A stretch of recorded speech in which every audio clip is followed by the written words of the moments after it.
The pain hits before the sound. A sharp, blinding crack that runs from Eli's wrist straight into his chest, stealing the air from his lungs. He doesn't scream, not because it doesn't hurt, but because he's learned screaming only makes things worse. The small Omega pup in his care screams enough for both of them. A thin, terrified sound slices through the apartment like glass shattering.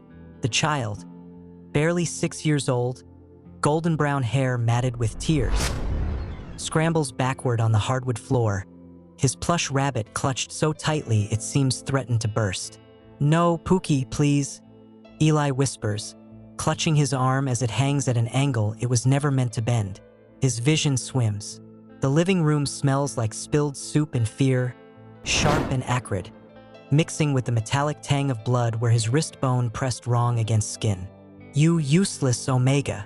The alpha's voice is a snarl, breath hot with alcohol and rage. "Can't even hold a goddamn bowl, right?" Eli backs away, heart pounding so hard his ribs ache. He isn't thinking about himself anymore. He's thinking about the child shaking behind the couch, clutching that threadbare rabbit like it's a lifeline. The pup's pupils are blown wide, chest heaving with panic. "Go to the bedroom," Eli says softly, forcing his voice steady even as his broken arm throbs with every heartbeat. "Hide, like we practiced." The alpha's head snaps toward the pup. "You giving orders now?" That's when Eli runs. He barely makes it into the bedroom before the door slams shut behind him. He shoves a chair under the handle with his good hand, shaking so badly his teeth click together. The pup crawls under the bed without being told, sobbing quietly into the rabbit's worn fur. Eli slides down the wall, his broken arm pressed against his chest. Every breath feels like knives between his ribs. Sweat drips into his eyes. The chair rattles as the alpha pounds on the door from the other side. "Open this door." The hinges groan, with splinters near the lock. Eli needs help. His phone is in his pocket, cracked screen, battery at 12%, barely working. He fumbles it out with trembling fingers, vision blurring at the edges. He taps the first contact that looks familiar through the spiderweb cracks. His hands are slippery with sweat and blood. He types, "He broke my arm. I'm hiding. He's an alpha. Please." He hits send without checking the contact name. The pounding grows louder. The door frame splinters. The chair scrapes across the floor, inch by violent inch. "You think hiding will save you?" The alpha roars. "I'll tear this place apart. You hear me? I'll..." The phone buzzes. Eli's stomach drops so fast it feels like falling off a cliff. "Who is this?" Wrong number. His heart sinks into his shoes. A sob catches in his throat, tasting like copper and desperation. He types again, desperation bleeding into every word. "Please, please, there's a child here. He's scared. I can't protect him. Please." 3 dots appear, then disappear, then reappear. The reply comes, "Hide under the bed. Both of you. Turn off the lights. Don't make noise." The message is calm, controlled, cold as ice water. Eli doesn't know who he's texted, but something about those words cuts through the panic like a blade through fog. They aren't panicked. They aren't asking questions. They're commanding. He crawls under the bed, pulling the pup close with his good arm. The child's small body fits against his chest, trembling like a sparrow. Eli presses the pup's face into his shoulder to muffle the sobs. The phone buzzes again. Address. Eli sends it. His fingers barely work. He hits send 3 times before it goes through. The door explodes inward. Wood cracks. The chair scrapes across the floor and crashes into the wall. The alpha curses as he forces his way into the room, breathing hard, reeking of whiskey and rage. "There you are," he growls, scanning the dark room. Eli holds his breath. His pulse hammers in his temples. The pup whimpers, soft, barely audible. But Eli feels the alpha go still, listening. Silence stretches like a wire pulled too tight. Then footsteps retreat. The alpha laughs, sharp and cruel. "You can't hide forever, Omega. I own this place. I own you." The front door slams. Eli doesn't move. He can't. His arm throbs with every heartbeat, his scent thick with fear, his omega instincts screaming danger even though the apartment has gone quiet. The phone vibrates one more time. 10 minutes. Stay hidden. 10 minutes. Eli closes his eyes and counts his heartbeats. If you've ever felt helpless, keep listening. If you've ever been scared to call for help because you didn't know who would answer, this story is for you. Don't stop now. Eli counts heartbeats like bombs. 1, 2, 3. Each thud in his chest feels loud enough to give them away. The pup's small body trembles against his, breath hitching in quiet, terrified gasps. Under the bed, the darkness presses close, thick with dust and fear. 10 minutes. The phone screen glows faintly in Eli's hand, battery down to 9%. He watches the seconds tick by, each one stretching impossibly long. His broken arm throbs in time with his pulse, bone grinding wrong against bone, pain sharp enough to make his vision white out at the edges. Somewhere in the apartment, a floorboard creaks. Eli's breath catches. The pup goes rigid, fingers digging into Eli's shirt. Footsteps, heavy, slow. The alpha didn't leave the building. He's still in the apartment, moving through the rooms like a predator circling wounded prey. I know you're here, the alpha calls, voice echoing through the walls. You think I'm stupid? You think I won't find you? Eli's hand shakes. He presses it over the pup's mouth gently, whispering into the child's ear so quietly it's barely sound. Shoot, shoot, we're safe. Just stay quiet. The pup nods, eyes squeezed shut, tears soaking into Eli's palm. A door slams somewhere down the hall. The bathroom, then the closet. Each sound makes Eli flinch, adrenaline spiking through his veins like ice water. The phone buzzes. 8 minutes. Eli stares at the message. Whoever this person is, they're tracking time, calculating, like they've done this before. Another buzz. Is he still in the apartment? Eli's fingers fumble over the cracked screen. Yes. 3 dots appear immediately. Stay quiet. Don't move. Help is coming. The bedroom door creaks open. Eli's heart stops. The alpha's boots appear in the doorway, scuffed leather, laces undone. He steps inside, breathing hard. The air smells like sweat and alcohol, sharp enough to burn the back of Eli's throat. You hiding under there?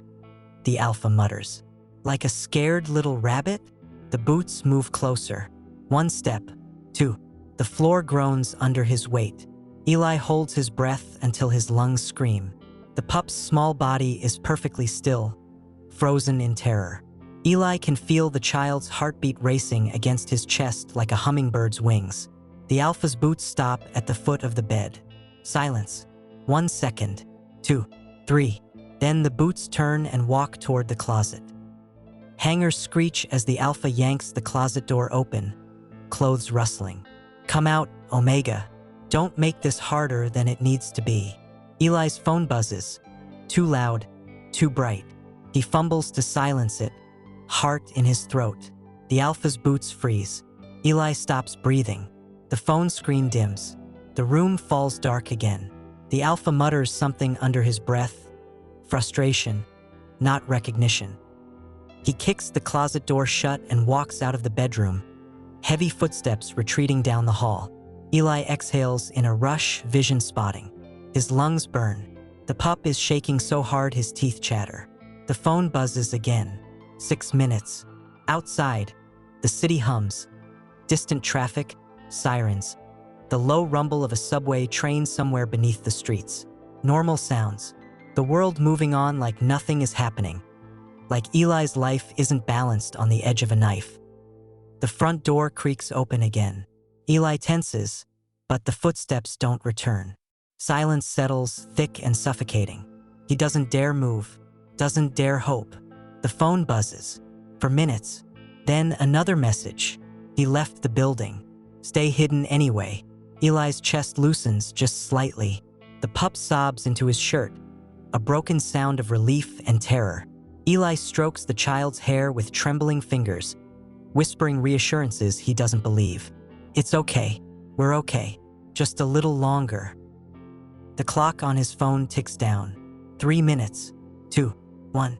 The apartment is silent now, empty in a way that feels fragile, like the quiet before a storm breaks. Then, car doors slam outside. Multiple, heavy and sharp, footsteps on concrete, fast, purposeful, voices low, male, controlled, not shouting, not panicked, the kind of voices that expect to be obeyed. Eli's breath catches. The front door of the apartment building rattles. Metal screams against metal as something forces the lock. The sound is precise, efficient, no hesitation, no struggle. Professional. The alpha's shout cuts through the air outside, sharp and sudden. What they? Then silence. Abrupt. Final. Eli's pulse hammers in his ears. He doesn't move. Can't move. His omega instincts scream at him. More alphas, danger, run. But there's nowhere to go. Nowhere left to hide. Heavy footsteps enter the apartment. Not rushed. Not loud. Steady. Deliberate. A knock on the bedroom door. Not violent. Not frantic. 3 steady taps. Eli, a voice says from the other side. Calm. Authority woven into every syllable like steel wrapped in velvet. You can come out now. Eli freezes. The pup looks up at him, wide-eyed, terrified. How? Eli's voice cracks. How do you know my name? A pause. Then the voice replies, quiet and certain. Because you texted the wrong number. And because no one hurts an omega under my watch. The door opens. Have you ever been saved by a stranger? Have you ever wondered what kind of person answers a desperate text at 2 a.m.? Stay with me. You need to hear what happens next. The door doesn't open, it disappears. Not violently. Not with the explosive rage of the alpha who'd broken in minutes before. This door simply stops existing, swinging wide on silent hinges as if it had never been an obstacle at all. 3 alphas stand in the doorway, filling the frame like shadows given form. They wear dark suits that fit too perfectly, fabric tailored to bodies built for violence but dressed for boardrooms. Their presence makes the small bedroom feel smaller, gravity shifting as they step inside. And behind them, the man who'd texted him, tall, immaculate, silver hair pulled back in a low tie, sharp edges catching the dim light filtering through the shattered window. His face is carved from marble. High cheekbones, straight nose, lips pressed into a line that suggests he rarely wastes words. His eyes are dark, unreadable, reflecting the city lights like polished obsidian. He holds a phone in one hand, screen still glowing. Broken arm, he says, not a question. His gaze shifts briefly to the pup curled against Eli's chest. And a child. Yes, Eli croaks. His voice sounds small, swallowed by the weight of the room. The man nods once, a minute dip of his chin. He crouches. Not looming, not crowding. Just close enough to be seen clearly. His movements are precise, controlled, like every action is calculated 3 steps ahead. I'm Seo Jinhyuk, he says. The name means nothing to Eli, but the way the other alphas defer to him, stepping back without being asked, eyes flicking to him for direction, says everything. Eli's throat tightens. His omega instincts are screaming contradictions. Danger, safety, submit, run. His broken arm throbs, a sharp reminder that he's in no condition to do either. Jinhyuk's gaze drops to the injury. His expression doesn't change, but something flickers in his eyes. Dark and cold, like ice forming over deep water. You did the right thing, Jinhyuk says quietly. You protected the pup. That matters. Eli's knees give out. He doesn't remember deciding to collapse. His legs just stop holding him, muscles giving up all at once. The world tilts, edges blurring. Arms catch him mid-fall, not Jinhyuk's. One of the other alphas moves with inhuman speed, hands steady and impersonal as they guide Eli's weight. The touch is clinical, careful, avoiding his broken arm. Easy, the alpha murmurs. We've got you. Eli's vision tunnels. The pup is still pressed against his chest, sobbing quietly, small hands fisted in his shirt. Eli tries to speak, tries to ask what's happening, but his voice won't work. His scent is thick with fear and pain, omega distress flooding the small room. Jinhyuk stands, turning to one of his men. Medical team, now. Already en route, the alpha replies. 3 minutes out. Jinhyuk nods. His gaze sweeps the room, taking in the broken door, the overturned chair, the smell of blood and terror soaked into the walls. His jaw tightens, the only visible crack in his composure. Where is he? Eli whispers. Jinhyuk's eyes return to him. The alpha who hurt you has been removed from your immediate life. Removed how? Eli's voice shakes. Jinhyuk's expression doesn't change. Permanently from your reach. Temporarily from the world. The words hang in the air, heavy with implications Eli isn't sure he wants to understand. Fear flickers through him, then something else. Relief, raw and overwhelming, crashing over him like a wave. I didn't mean to text you, Eli says weakly. Jinhyuk's lips twitch, almost a smile. Almost. Fate rarely asks permission. Outside, sirens wail, not police, something else. The medical team arrives in a blur of efficiency. 2 betas in dark uniforms, carrying cases that look more military than civilian. They move into the room without hesitation, one kneeling beside Eli, the other checking the pup with gentle hands. Broken radius and ulna, the beta says, examining Eli's arm with practiced eyes. Clean break, but it needs setting. We'll handle it. The child, Jinhyuk asks, uninjured. Shock, but no physical trauma. Jinhyuk nods. His gaze stays on Eli, steady and unreadable. You're safe now. Eli wants to believe him. God, he wants to believe him so badly it hurts. But he's heard promises before. He's been told he was safe before. Why did you come? Eli whispers. Jinhyuk doesn't answer immediately. He glances at the pup, then back at Eli. When he speaks, his voice is quiet, edged with something that might be memory. Because I know what it's like when no one answers. The words settle between them, heavy with weight Eli can't fully understand. The beta finishes wrapping a temporary splint around Eli's arm. The pain dulls, muted by whatever medication they've already administered. His thoughts blur at the edges, exhaustion and shock catching up all at once. We're taking you somewhere safe, Jinhyuk says. No questions, no conditions, just safety. Eli's vision swims. I don't know you. You don't have to. The pup whimpers, clinging tighter to Eli. Jinhyuk's gaze softens, barely, but enough to notice. He reaches out slowly, offering his hand to the child. What's your name? He asks gently. The pup hiccups, voice small. And Miho. Miho, Jinhyuk repeats. That's a strong name. You did well tonight. You stayed quiet. You were brave. Miho's lower lip trembles. Then, slowly, he reaches out and takes Jinhyuk's hand. Eli's chest tightens. Tears burn behind his eyes, hot and sudden. Come on, Jinhyuk says, standing. He lifts Miho easily, settling the child on his hip like he's done it 1,000 times before. Let's go. The world blurs. Eli feels arms lifting him, careful, supporting his injured arm. The city outside is a smear of lights and shadows, sounds muffled and distant. He catches glimpses. Black cars with tinted windows, alphas moving with military precision. Jinhyuk's silver hair catching streetlights as he carries Miho toward the lead vehicle. Eli's eyes close. When he opens them again, the apartment is gone. The fear is gone. And for the first time in years, Eli believes, just barely, that maybe he's not alone anymore. Sometimes the wrong number is the only right answer. Sometimes a stranger becomes the only person who shows up. Don't stop listening now. This story is just beginning. Safety smells like antiseptic and lies. Or maybe not lies. Maybe just impossible things. Things Eli can't let himself believe because believing would mean hoping, and hope has always been the most dangerous thing he's allowed himself to feel.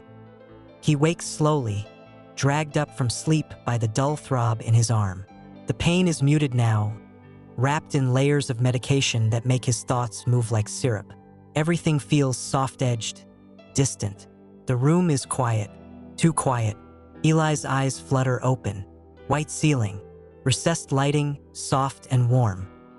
The bed beneath him is firm but comfortable, sheets crisp and clean, smelling faintly of lavender. Medical equipment hums softly in the corner, heart monitor, for stand, but it's not a hospital. The walls are painted a soothing gray-blue, artwork hung at precise intervals. A window stretches floor to ceiling, showing a cityscape that glitters like scattered diamonds against the night. This isn't a hospital. This is someone's home. Eli's breath catches. He tries to sit up, but his body protests, muscles stiff and sore. His right arm is wrapped from wrist to elbow, immobilized in a professional medical splint. The pain is manageable, whatever they gave him is working. "Don't move too quickly," a voice says from the doorway. Eli's head snaps toward the sound, heart jumping. Jinhyuk stands there, leaning against the doorframe like he's been waiting. He's changed clothes, dark slacks and a simple black shirt, sleeves rolled to his elbows. His silver hair is loose now, falling past his shoulders, softening the sharp angles of his face just slightly. "Where?" Eli's voice cracks. "Where am I?" "Safe," Jinhyuk says simply. He pushes off the doorframe and walks into the room, movements unhurried.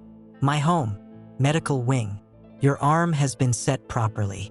The doctor said you'll need to wear the splint for 6 weeks. 6 weeks. Eli swallows. "The pup, Miho. Sleeping." Jinhyuk gestures toward a door on the far side of the room. "Next door. One of my people is watching him. He's had food, water, and his rabbit. He's safe." Relief crashes through Eli so hard it makes him dizzy. He sags back against the pillows, eyes burning. "Thank you." Jinhyuk's expression doesn't change. "You don't need to thank me. I don't understand." Eli's voice shakes. "Why did you help us? You don't know me. You don't know him. Why would you?" "Because you asked." Jinhyuk moves closer, pulling a chair beside the bed and sitting with fluid grace. His eyes are dark, unreadable. "And because I've seen what happens when no one does." The words hang between them, weighted with something Eli can't name. "You're powerful," Eli says quietly. It's not a question. The cars, the men, the efficiency with which Jinhyuk's people moved, Eli isn't naive. He knows what kind of person commands that level of loyalty. "You're not normal." Jinhyuk's lips twitch. "Define normal." "You know what I mean." "I do." Jinhyuk leans back in the chair, studying Eli with that same unreadable intensity. "I run a private security firm. Specialized services. Discreet. We handle situations that fall through the cracks of conventional systems." "Situations like mine," Eli says softly. "Yes. So you're..."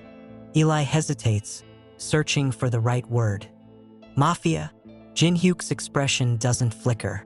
"I prefer strategically unregulated." Despite everything, Eli almost laughs. Comes out as a choked sound, half sob, half hysteria. "I texted a crime lord by accident." "You texted someone who answered," Jinhyuk corrects. "That's what matters." Eli's throat tightens. He looks down at his wrapped arm, the white bandages stark against his pale skin. "What happened to him? The alpha who?" "He's been handled," Jinhyuk says, voice flat. "He won't touch you again." "That's not an answer." "It's the only one I'm giving you." Jinhyuk's gaze sharpens. "You don't need to know the details. You need to heal." Eli's hands tremble. He clenches them into fists, well, one fist. The other hand stays limp in the splint. "I can't stay here." "You can," Jinhyuk says calmly. "You will, until you're healed. Until we're sure you're safe." "I'm not." Eli's voice breaks. "I'm not your responsibility. You are now." The words are simple, absolute, like Jinhyuk has decided something and the universe will simply comply. "I don't want to be owned," Eli whispers, hating how small he sounds. Jinhyuk's expression shifts, something like anger, but not directed at Eli. He leans forward, elbows on his knees, eyes locked on Eli's. "Good," he says quietly. "Neither do I." Eli blinks. "What?" I don't rescue omegas to collect them, Jinhyuk says, each word deliberate. I don't do this for gratitude or loyalty or… He pauses, jaw tightening. Or anything else. I do it because it needs to be done. Because no one else will. Why? Jinhyuk doesn't answer. His gaze drifts toward the window, toward the city lights stretching endlessly into the dark. For a moment, his expression cracks, just barely. Just enough for Eli to see something raw beneath the cold exterior. Then it's gone. Rest, Jinhyuk says, standing. We'll talk more when you're stronger. Wait. Eli reaches out instinctively, his good hand grasping at air. Why won't you tell me? Jinhyuk pauses at the door. He doesn't turn around. Because some answers aren't mine to give, he says quietly. They're yours to take. Then he's gone, the door closing behind him with a soft click. Eli stares at the empty space where Jinhyuk stood, heart pounding. Outside, the city glitters, beautiful and cold and impossibly far away. For the first time in years, Eli isn't afraid of the dark. He's afraid of what happens when the light finally comes. Have you ever been given safety and not known if you could trust it? Have you ever wondered what someone wants from you, even when they say they want nothing? This story isn't over. Stay with me. Eli's first word to Jinhyuk is no. 3 days have passed. 3 days of clean sheets, warm food, medical check-ins, and the strange, disorienting experience of being cared for without conditions. Miho has started smiling again. Small, tentative smiles that break Eli's heart and piece it back together all at once. But Eli can't shake the feeling that this is temporary. That safety is just another word for waiting. Jinhyuk appears in the doorway of the sitting room where Eli has been reading to Miho. The pup is curled against Eli's side, thumb in his mouth, eyes heavy with sleep. Jinhyuk's presence shifts the air in the room, subtle but unmistakable. We need to talk, Jinhyuk says. Eli's spine stiffens. About what? Long-term arrangements. No. Jinhyuk's eyebrow lifts slightly. You haven't heard what I'm offering. I don't need to. Eli keeps his voice steady, even though his pulse is racing. Whatever it is, the answer is no. Jinhyuk studies him for a long moment. Then, surprisingly, he smiles. Small, barely there, but real. Good, he says. Eli blinks. Good. You have boundaries. That's smart. Jinhyuk walks into the room, moving to the window. The afternoon light catches in his silver hair, turning it almost white. But you're still in danger. The alpha who hurt you has connections. Money, influence. He's out on bail. Eli's blood runs cold. What? He was arrested, Jinhyuk says calmly, turning to face Eli. Assault charges. But his family posted bail within hours. He's being monitored, but monitoring isn't a cage. He could find you again if you go back to your old life. The book slips from Eli's hands. Miho stirs, whimpering, and Eli automatically strokes his hair. So what are you saying? That I'm trapped here.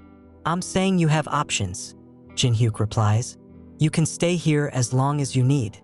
No obligations, no expectations. Or I can arrange for a safe apartment, somewhere he can't find you. New identity if necessary. Whatever you need to rebuild. Why? Eli demands, frustration bleeding into his voice. Why would you do all that for a stranger? Jinhyuk's expression goes carefully blank. I have my reasons. That's not an answer. It's the one I'm giving. They stare at each other, tension crackling in the air. Eli's omega instincts are screaming at him to back down, to lower his eyes, to submit. But he's so goddamn tired of submitting, tired of being small, tired of letting alphas decide his fate. I want to know why, Eli says quietly. If I'm going to accept your help, I need to know why you're offering it. Jinhyuk's jaw tightens. For a moment, Eli thinks he won't answer. Then, I had a sister, Jinhyuk says, voice low. Omega, sweet, gentle, everything I wasn't. He pauses, gaze distant. She was in a situation like yours. Abusive alpha. No one to turn to. I was overseas. Building the business, building power, thinking I had time. Eli's chest tightens. What happened? She texted me for help, Jinhyuk says flatly. I didn't see it until 6 hours later. By then, he stops. His hands clench into fists at his sides. By then, it was too late. Silence fills the room, heavy and suffocating. I'm sorry, Eli whispers. Don't be. Jinhyuk's voice is sharp, cutting. It wasn't your fault. It was mine. I failed her. His gaze refocuses on Eli, dark and intense. I won't fail again.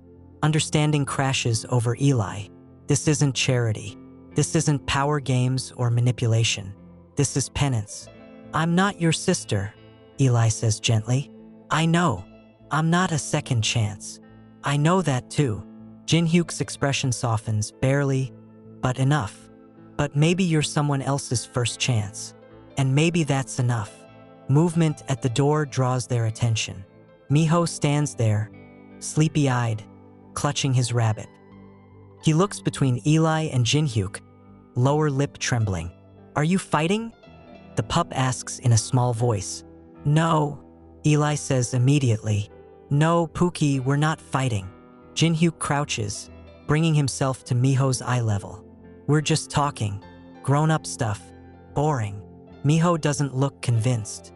He shuffles closer to Jinhyuk, still clutching the rabbit. Then, slowly, he reaches out and tugs on Jinhyuk's sleeve. Can I show you my drawing? Miho asks.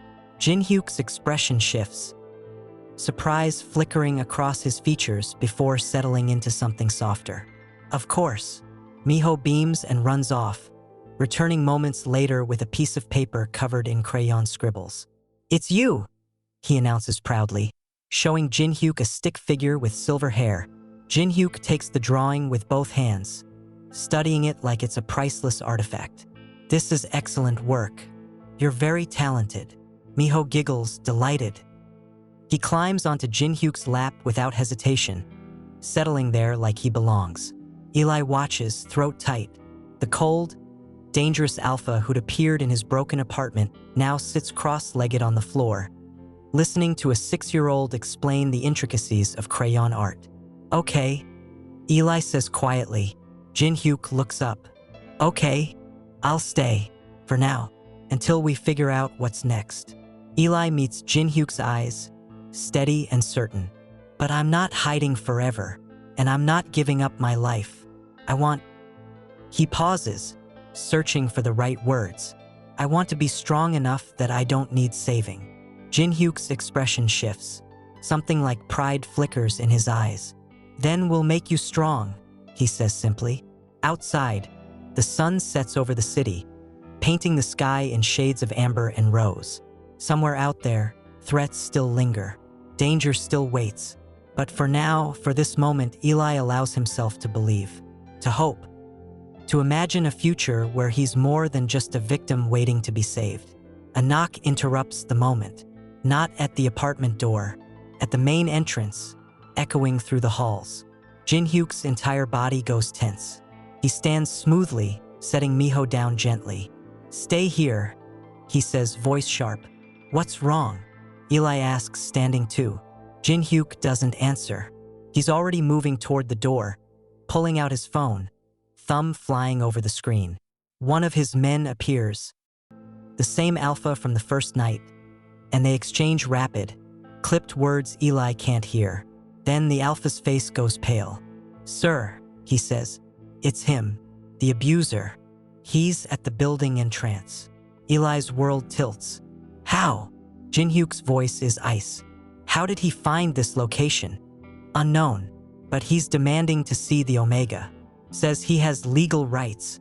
He has nothing, Jinhyuk snarls. Eli's hands shake. Miho whimpers, sensing the tension, and suddenly Eli realizes.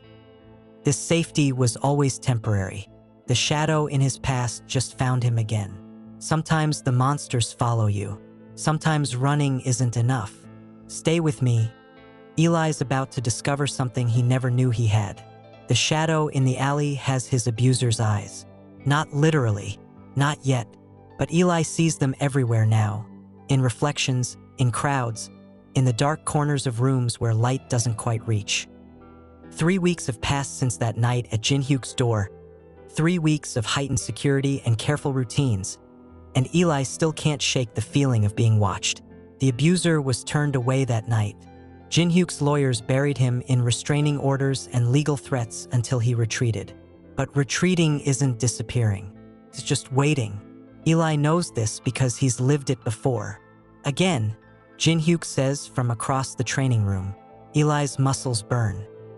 His broken arm healed weeks ago, splint finally removed, but the joint still aches when he moves too quickly.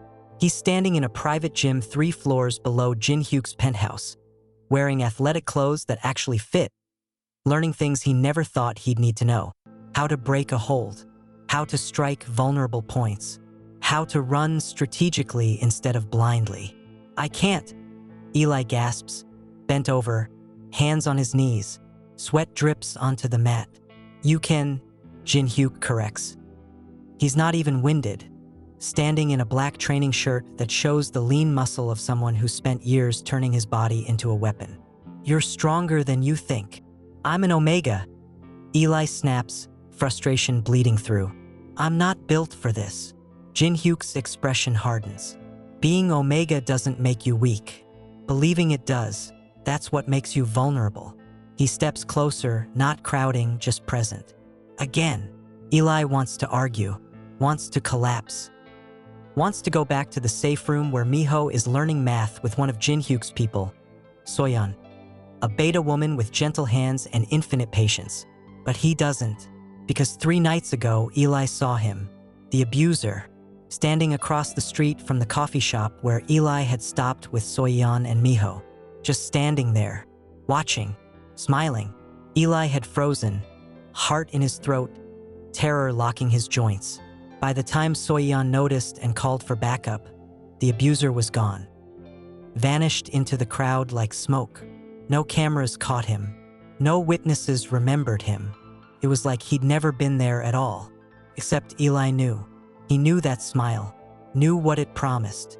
Again, Jinhyuk repeats, softer this time. Eli straightens. His body protests, muscles screaming, but he falls into the stance Jinhyuk taught him. Weight balanced, hands up, eyes focused.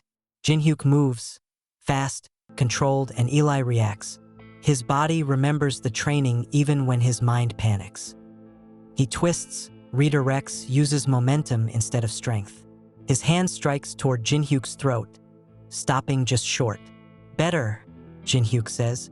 There's approval in his voice, quiet and genuine. You're learning. Eli drops his hands, breathing hard. I don't want to learn this. I want... He stops, throat tight. I want my life back. The one where I don't have to know how to fight. That life is gone, Jinhyuk says bluntly. You can mourn it, but you can't go back to it. The words hit like a slap. Eli's eyes burn. So what? I just accept this? Accept being afraid forever? No. Jinhyuk's gaze is steady, unwavering. You accept that fear is real, and then you decide what you're going to do with it. Before Eli can respond, his phone buzzes.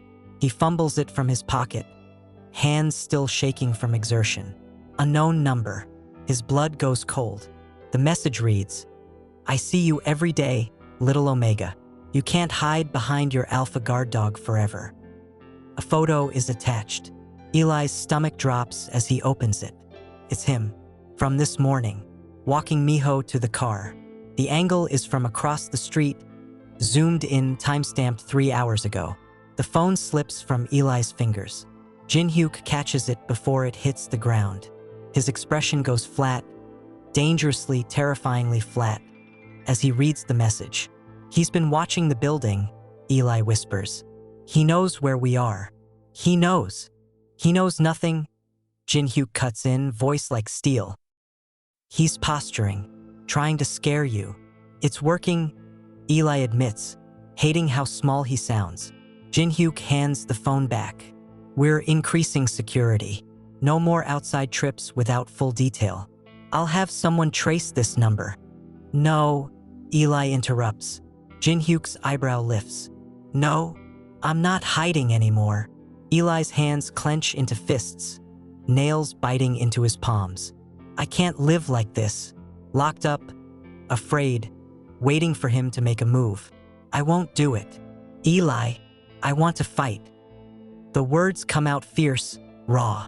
You said I could be strong. Prove it. Teach me how to end this. Jinhyuk studies him for a long moment. Then he nods, slow and deliberate. All right, he says, but we do this my way. Strategic, controlled, no unnecessary risks. Fine, and you follow my lead. Eli hesitates. Then, as long as you let me choose when it matters. Something shifts in Jinhyuk's expression. Respect, maybe, or recognition. Deal, he says. That night, Eli lies awake in his room, staring at the ceiling. Miho sleeps soundly in the bed beside him, small chest rising and falling in peaceful rhythm. Outside, the city glitters endlessly, indifferent to the violence brewing in its shadows. Somewhere out there, the abuser is watching, waiting, planning. But for the first time, Eli isn't just afraid. He's angry, and anger, he's learning, can be a weapon too. Have you ever been stalked by someone who promised they'd never let you go? Have you ever realized that fear and fury are just two sides of the same coin? Don't stop now, the real fight is about to begin. No one is coming this time. Eli realizes it the moment he steps into the storage room at the community center. The light doesn't turn on when he flips the switch. The door closes behind him with a soft click that sounds too much like a lock engaging. And there, in the darkness, he hears breathing, not his own. Hello, Omega. The abuser's voice purrs from the shadows. Eli's heart stops, then starts again, pounding so hard his vision spots. He reaches for his phone, but his pocket is empty. He'd left it on the desk. Stupid. So goddamn stupid. Looking for this? A phone screen illuminates the abuser's face, casting harsh shadows across familiar features twisted with satisfaction. You dropped it. I picked it up. Helpful, right? Eli backs toward the door. His hand finds the handle. Locked. Did you really think you could disappear? The abuser steps closer, and Eli can smell him now, cologne and malice. Did you think your alpha could protect you forever? He'll know I'm missing, Eli says, keeping his voice steady through sheer force of will. He has people everywhere. He has people out there. The abuser gestures vaguely toward the door. In here, it's just you and me, like old times. Eli's back hits the door. His mind races through everything Jinhyuk taught him. Distance, vulnerable points, using environment. Never freeze, but he's freezing anyway. 3 months you've been hiding. The abuser continues, circling slowly. 3 months of lawyers and restraining orders and making me look weak. Do you know what that cost me? My reputation, my business, my pride. I'm sorry, Eli whispers automatically, hating himself for it, hating that the old instincts kick in so easily. Apologize, submit, make yourself smaller. You're sorry. The abuser laughs, sharp and cruel. You will be. His hand moves to his jacket pocket. Metal glints in the dim light filtering under the door. A knife, small, folding, but enough. Eli's breath catches. His Omega instincts scream at him. Submit, don't fight, you'll only make it worse. But underneath that, something else stirs. Something new. Something Jinhyuk's voice planted in his mind during all those training sessions. Being Omega doesn't make you weak. The abuser lunges. Eli moves. Not away. Not into the corner like every instinct screams. He moves forward, inside the abuser's reach, just like Jinhyuk taught him. His forearm comes up, blocking the knife hand. His other hand strikes out. Not hard, he's not strong enough for that, but precise. Palm heel to the solar plexus. The abuser wheezes, stumbling back. Eli doesn't wait. He drives his knee up, aiming for the groin. Connects. The abuser doubles over with a choked sound, and Eli shoves past him, scrambling for the door. His fingers find the lock. Twist. Pull. The door doesn't open. Smart. The abuser rasps, straightening slowly. Blood trickles from his lip where he bit it. Someone taught you tricks, but tricks don't change what you are. Eli's hand closes around something on the storage shelf. A heavy flashlight. Metal. Solid. The abuser charges. Eli swings. The flashlight connects with the abuser's temple with a sickening crack. He drops, not unconscious but dazed, hands going to his head. Eli doesn't think. He runs. Not to the door but to the small window high on the wall. He drags a box over, climbs up, fingers scrabbling at the window latch. It's painted shut. Old. Stuck. Behind him, the abuser groans, starting to rise. Eli slams his elbow into the window. Glass shatters. Pain lances through his arm, but he doesn't stop. He clears the broken edges and shoves his hand through, fumbling for the fire alarm on the wall outside. His fingers find it. He pulls. The alarm shrieks to life, piercing and relentless. "You bitch!" The abuser lunges at him. Eli drops from the box, rolls, comes up running. The door still won't open, but the alarm is loud enough to wake the dead. Loud enough that within seconds, he hears shouting. Running footsteps. The door rattles. "Eli? Eli!" Jinhyuk's voice. The door explodes inward. Not picked. Not unlocked. Simply destroyed. Jinhyuk stands in the wreckage, chest heaving, eyes wild. Behind him, 3 of his people fan out, weapons drawn. Jinhyuk's gaze lands on Eli, then on the abuser, then on the knife on the floor. His expression goes absolutely cold. "Get him out of here," Jinhyuk says quietly to his people, not looking away from the abuser. "Now." "Jinhyuk," Eli starts. "Now," Jinhyuk repeats, and the command in his voice makes Eli's Omega instincts snap to attention. Hands, gentle, professional, guide Eli out of the storage room. He catches one last glimpse of Jinhyuk advancing on the abuser, movements predatory and controlled. Then the door closes. The alarm finally cuts off, leaving ringing silence. Eli's legs give out. He collapses against the wall, shaking so hard his teeth chatter. His arm is bleeding where the glass cut him. His knuckles are bruised. His whole body feels like it's been electrified. But he's alive. He fought, and he won. Seo Eon appears with a first aid kit, murmuring soft reassurances as she tends to his arm. Eli barely hears her. His ears are ringing, adrenaline still screaming through his veins. Inside the storage room, voices rise. Jinhyuk's low and deadly, the abuser's high with panic, then silence. When Jinhyuk emerges 10 minutes later, his knuckles are bruised, but his expression is calm. He crouches in front of Eli, eyes scanning for injuries. "Did he touch you?" Jinhyuk asks, voice carefully controlled. "I didn't let him," Eli whispers. Jinhyuk's eyes close briefly. When they open again, there's something fierce and proud burning in them. "You fought. I remembered what you taught me. You did more than that." Jinhyuk's hand cups Eli's face gently. "You survived. On your own. That's everything." Eli's eyes burn. "What happens now?" Jinhyuk's expression hardens. Now he learns there are consequences. Sometimes you can't wait to be saved. Sometimes you have to save yourself first. "Stay with me, justice is coming, but it looks different than you think." Eli's hands stop shaking when he decides to survive. Not after. Not in the aftermath, in the safety of Jinhyuk's car or the clean white walls of the medical room, but during. In the moment between the abuser's lunge and Eli's response, something inside him clicks into place. He is done being prey. Now, sitting in the police station with Jinhyuk's lawyer on one side and Jinhyuk himself on the other, Eli realizes what that moment cost and what it gave him. The abuser sits across the room in handcuffs, glaring. His face is bruised where Eli's flashlight connected. Blood dried on his temple. His expensive lawyer whispers urgently in his ear, but the abuser's eyes never leave Eli.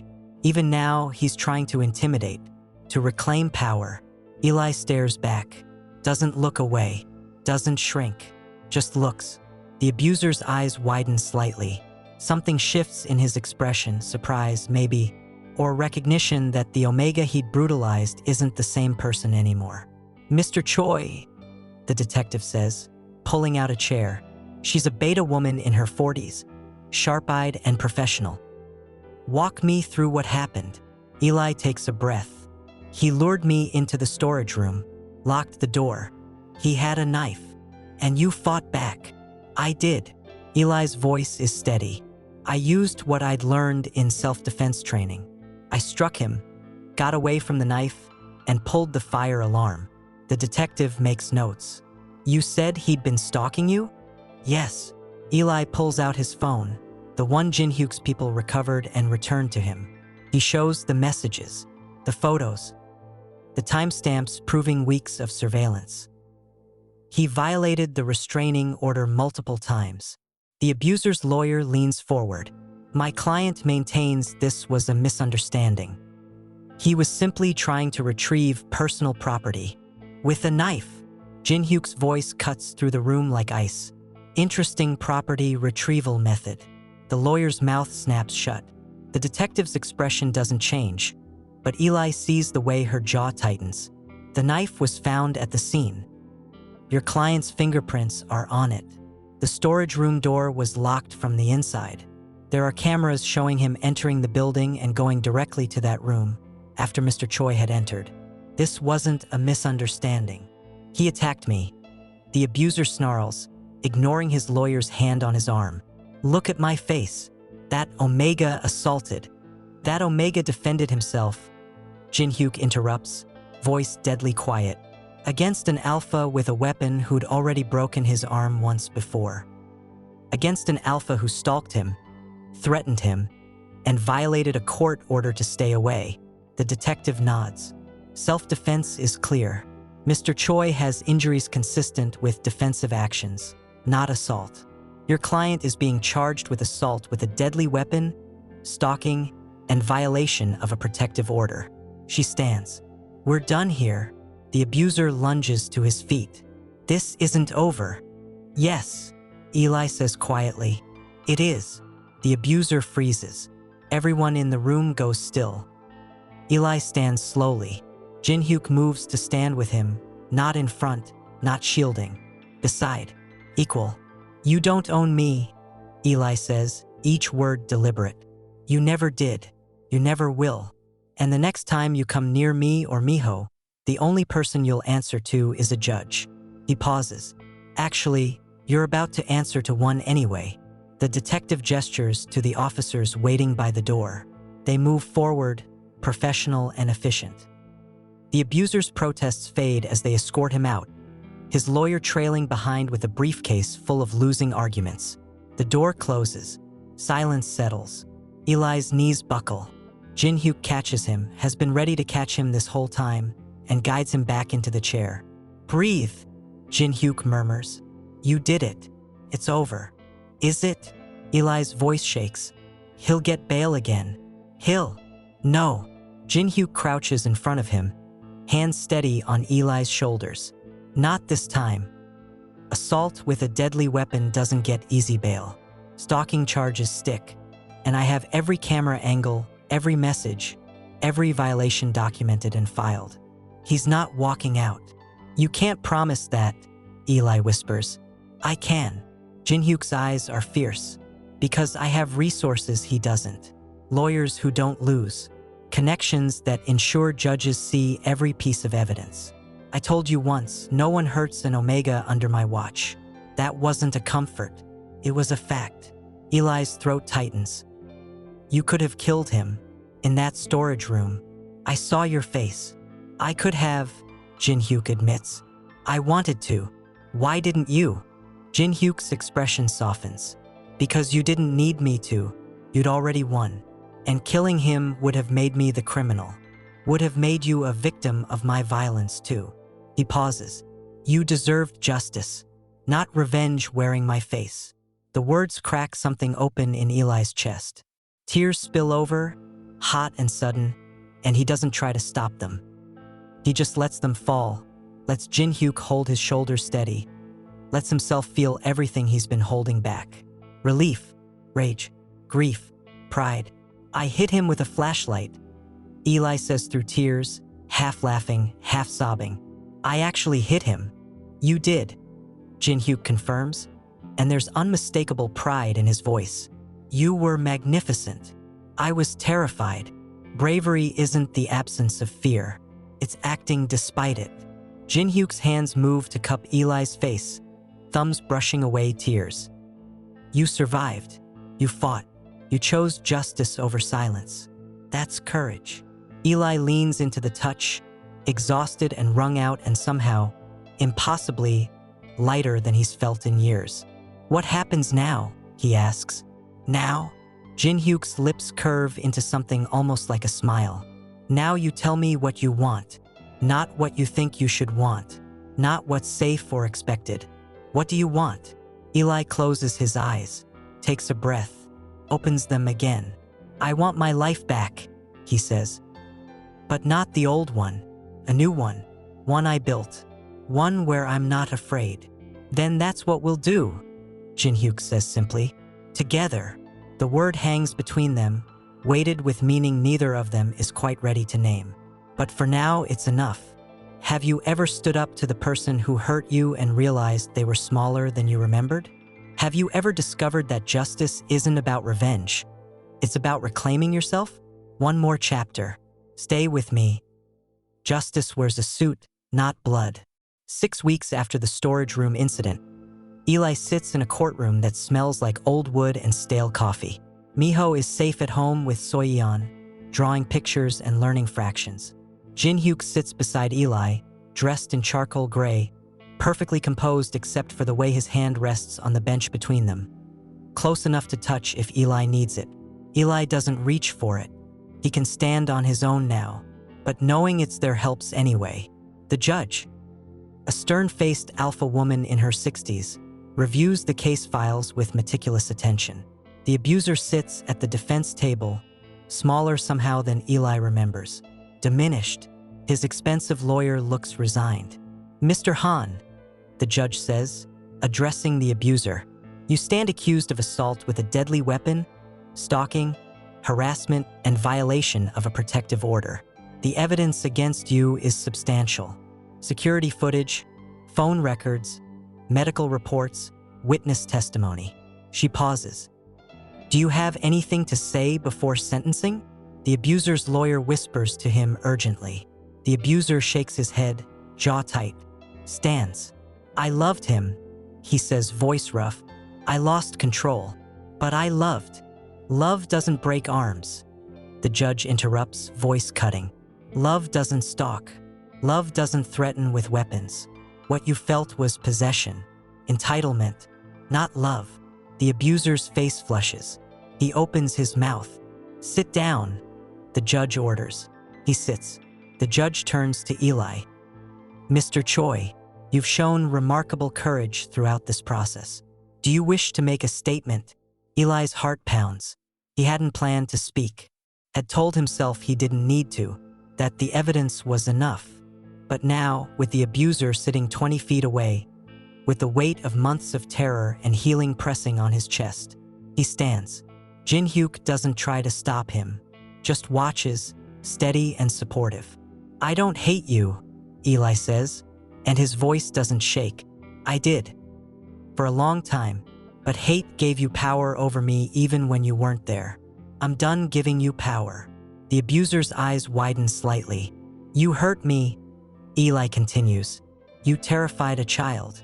You made me believe I was weak and worthless and deserving of pain. But I'm not. He takes a breath. I'm strong. I'm capable. I'm worthy of respect and safety and love that doesn't come with conditions or violence. His hands clench into fists at his sides. I don't forgive you. I don't think you deserve forgiveness. But I also don't need to carry you anymore. So this is me putting you down. You're not my story anymore. You're just a chapter 1 survived. Silence fills the courtroom. The judge nods, expression softening fractionally. Thank you, Mr. Choi. She turns back to the abuser. The court finds you guilty on all counts. You are sentenced to 3 years in prison, followed by 5 years probation. You are permanently barred from contact with Mr. Choi or the minor child in his care. This order is non-negotiable and will be enforced. The gavel falls. The sound echoes like a door closing. The abuser is led away in handcuffs, his protests fading into the corridor beyond. His lawyer gathers papers with a weary expression. People begin to file out. Eli stands frozen, not quite believing it's real. "Eli," Jinhyuk says softly. Eli turns. Jinhyuk is standing now too, eyes dark and searching. "You okay?" Jinhyuk asks. Eli's voice catches. "I think so. I think I actually am." "You were extraordinary," Jinhyuk says. "In there. What you said. I meant it." Eli meets his gaze. "All of it. I'm done being defined by what happened to me. I want..." He pauses, searching for words. "I want to figure out who I am when I'm not afraid. Then we'll figure it out," Jinhyuk says. "What do you want to do first?" Eli thinks about it. About Miho at home. About the community center where he'd been volunteering. Teaching other Omegas self-defense now, passing on what Jinhyuk taught him. About the tiny apartment Jinhyuk helped him secure, small but his, with locks he controls and windows that let in light. About the way Jinhyuk shows up with coffee on Sunday mornings. About the way Miho calls him Uncle Jean and climbs into his lap without fear. About the way Jinhyuk looks at Eli sometimes, like he's seeing someone precious, not something to possess. "I want to go home," Eli says softly, "to our home. And I want to make dinner. And I want Miho to show you his math homework because he's so proud of it. And I want..." He hesitates. "What?" Jinhyuk prompts gently. "I want to figure out what this is." Eli admits, gesturing between them. "What we are. Because you're not just my protector anymore. And I'm not just someone you saved. So what are we?" Jinhyuk's expression shifts. Surprise? Hope? Something softer than Eli's ever seen on his face. "I don't know," Jinhyuk says honestly. "But I'd like to find out. If you want to." "I do," Eli says. But slowly, on equal ground. No more savior and victim. Just, he searches for the word. Partners. Figuring it out together. "Partners," Jinhyuk repeats, and the word sounds like a promise. "I can do that." Outside the courthouse, the sun is shining. The city stretches out around them, full of noise and life and possibility. Somewhere out there, threats still exist. Danger still lurks. But Eli isn't afraid of it anymore. He's lived through worse. He's survived. He's fought. And he's not alone. Jinhyuk's hand brushes his, careful, asking permission. Eli takes it. They walk toward the car together, side by side. Equal. Chosen. Have you ever let go of someone who hurt you and felt lighter for it? Have you ever realized that healing isn't about forgetting? It's about building something new? One more chapter. The ending you've been waiting for. The text that saved his life read, "Who is this?" 6 months later, Eli reads those words again, scrolling through his phone while Miho plays in the living room of their apartment. Their actual apartment. Small but bright, filled with secondhand furniture and drawings taped to the walls. "Safe. What are you looking at?" Jinhyuk asks from the kitchen doorway, 2 mugs of coffee in his hands. Eli smiles, holding up his phone. "The beginning." Jinhyuk crosses the room, settles onto the couch beside him, close but not crowding. He reads the old messages, expression softening. "That feels like a lifetime ago." "It was," Eli agrees. "I was a different person." "You were the same person," Jinhyuk corrects gently, "just buried under fear. All I did was give you space to breathe. You did more than that." Eli sets his phone aside, turning to face Jinhyuk fully. "You showed me I was worth saving, worth fighting for, worth..." He pauses. "Worth more than I believed." Jinhyuk's hand finds Eli's, fingers interlacing naturally. It's become habit now, this casual intimacy.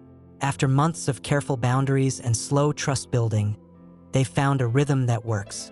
Dinners together 3 times a week. Miho staying at Jinhyuk's penthouse on weekends, treating it like an adventure. Conversations that stretch late into the night, covering everything from trauma to favorite movies to what kind of future they want to build. Not rushing, not forcing, just growing. Uncle Gene, Miho calls from the living room floor, surrounded by building blocks. Come see, I made a tower. Jinhyuk's expression softens in that way it only does for the pup. I'm coming. He starts to rise, but Eli catches his hand. Wait, Eli says softly. Jinhyuk pauses, eyebrow raised in question. Eli takes a breath. I've been thinking about what you said in the courthouse, about figuring out what we are. And I think Eli's heart pounds, but not with fear, with something brighter, scarier in its potential for joy. I think I know, or at least I know what I want us to be. Jinhyuk goes very still. What's that? Together. Eli's voice is steady. Not because you saved me, not because I needed you, but because I choose you. Because when I imagine my future, you're in it. You and Miho and this ridiculous, wonderful life we're building. He pauses. If that's what you want too. Jinhyuk's eyes close briefly. When they open, they're bright with something that might be tears, though Eli has never seen him cry. That's all I've wanted, Jinhyuk says, voice rough. Since the moment you looked at me in that broken bedroom and refused to be owned. I've wanted… He stops, throat working. I've wanted you to choose me, not need me. Choose me. I choose you, Eli says simply. Every day, starting now. Jinhyuk's hand comes up to cup Eli's face, thumb brushing his cheekbone. I choose you too. You and Miho. This life. All of it. The kiss is gentle, careful, full of promise and patience and the kind of love that's built on ashes and survival and the stubborn refusal to let darkness win. Gross, Miho announces from the floor, giggling. You're being mushy. They break apart, laughing. Eli's cheeks flush, but he doesn't pull away from Jinhyuk's touch. Come here, you menace? Jinhyuk calls to Miho, who runs over and launches himself at them both. They catch him together, the three of them collapsing into a pile on the couch, Miho squealing with delight. This is it, Eli thinks. This is the life he fought for, the life he earned. Not perfect, not without scars, but his. Later, after Miho is asleep and the apartment is quiet, Eli and Jinhyuk stand on the small balcony watching the city lights. The same lights that glittered the night Jinhyuk first appeared in that doorway. The same city, but everything is different now. Do you ever wonder what would have happened? Eli asks softly. If I'd sent that text to the right number? If someone else had answered? Jinhyuk is quiet for a moment. Then, I think fate has a way of correcting course. Maybe it wouldn't have been me, but I believe someone would have answered. Someone would have helped. You really believe that? I have to, Jinhyuk says. Otherwise, the thought of all the texts that go unanswered. He stops, jaw tightening. I can't save everyone, but I can save the ones who reach me. Eli leans against him, feeling the solid warmth of Jinhyuk's presence. You didn't just save me, you gave me tools to save myself. That's all anyone can do, Jinhyuk murmurs. Give people the space and resources to save themselves. The rest is their choice. I'm glad I chose you, Eli says. I'm glad you texted the wrong number, Jinhyuk replies. They stand there as the city breathes around them, full of millions of lives and stories and moments that will never be known. Somewhere out there, someone else is afraid. Someone else is hiding. Someone else is desperately hoping for an answer. Eli knows he can't save them all either. But tomorrow, he'll go back to the community center. He'll teach his self-defense class. He'll share his story with the Omegas who need to hear that survival is possible. That strength isn't about never being afraid. It's about choosing to stand anyway. And maybe somewhere in the city, someone will read his story. Someone will see that wrong numbers can become right answers. That strangers can become family. That the worst night of your life can become the first night of something better. Eli's phone buzzes. A text from an unknown number. Thank you for sharing your story. I just left. I'm safe now because you were brave enough to speak. Eli shows it to Jinhyuk, eyes bright. See, Jinhyuk says softly. You're saving people too. just by surviving, just by being you. The city glitters. The night is vast. And somewhere between the wrong number and the right answer, Eli found exactly what he needed. Himself. The end. Sometimes the person who saves you is a stranger. Sometimes the person who saves you is yourself. Either way, you're worth saving. Always.